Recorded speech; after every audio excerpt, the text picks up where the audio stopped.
Hello everyone, welcome to UGC NET History Classes 24।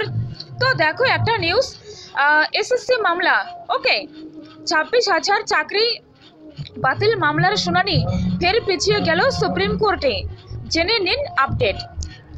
তো আজ 10 তারিখ, ঠিক আছে, 10ই সেপ্টেম্বর। আজ সুপ্রিম কোর্টে আবার দিনটি পিছিয়ে গেল, অর্থাৎ 24 সেপ্টেম্বর একটা ডেট দেওয়া হলো, ঠিক আছে। তো দেখো এসএসসি 26,000 চাকরি বাতিল সংক্রান্ত বহু প্রতীক্ষিত মামলার শুনানির আবার দিন দিল দেশের সর্বোচ্চ আদালত সুপ্রিম কোর্টে এসএসসি 26,000 শিক্ষক শিক্ষিকা এবং শিক্ষাকর্মী নিয়োগ মামলার শুনানির পরবর্তী তারিখ 24 সেপ্টেম্বর দেওয়া হলো।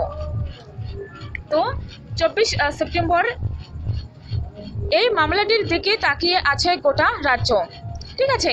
তো আজকে শুনানি ছিল, আজকে আবার নতুন ডেট দিয়ে দিল একটা, ঠিক আছে। সুপ্রিম কোর্টে এসএসসি 2016 নিয়োগ মামলার শুনানির সম্ভাব্য তারিখ ছিল 10/9/2024, অর্থাৎ আজ। এই মামলার ফের তারিখ দেওয়া হলো। সুপ্রিম কোর্টে এসএসসি মামলার পরবর্তী তারিখ 24/9/2024। মামলাটি ওই দিন 1 নম্বরে থাকবে বলে জানা গেছে। বিস্তারিত শুনবে সুপ্রিম কোর্ট। তো দেখো আমরা 16ই জুলাই থেকে অপেক্ষা করছি, ঠিক আছে। মাঝখানে আগস্ট গেল, তারপর সেপ্টেম্বরের আজকে 10 তারিখ। 5 তারিখ আই থিঙ্ক শুনানি হওয়ার কথা ছিল, হয়নি। 5 তারিখ কি যাই হোক, সেপ্টেম্বর ফার্স্ট উইকে, ঠিক আছে। তো আবার 24 তারিখ হবে। তো দেখা যাক কি হয়, এত ডেট পিছিয়ে যাচ্ছে কেন। সবাই তো আশা করছে যে তাড়াতাড়ি এই মামলাটির সঠিকভাবে রায় দেওয়া হোক, তাই না? বারবার পিছিয়ে যাচ্ছে।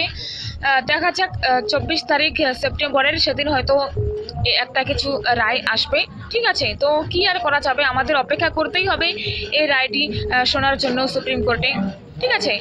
মহামান্য সুপ্রিম কোর্ট অবশ্যই ভালো কিছু রায় দেবেন, যেটা ন্যায্য বিচার আর কি, ন্যায্য রায়, ঠিক আছে। তো সেটাই দেবেন হয়তো।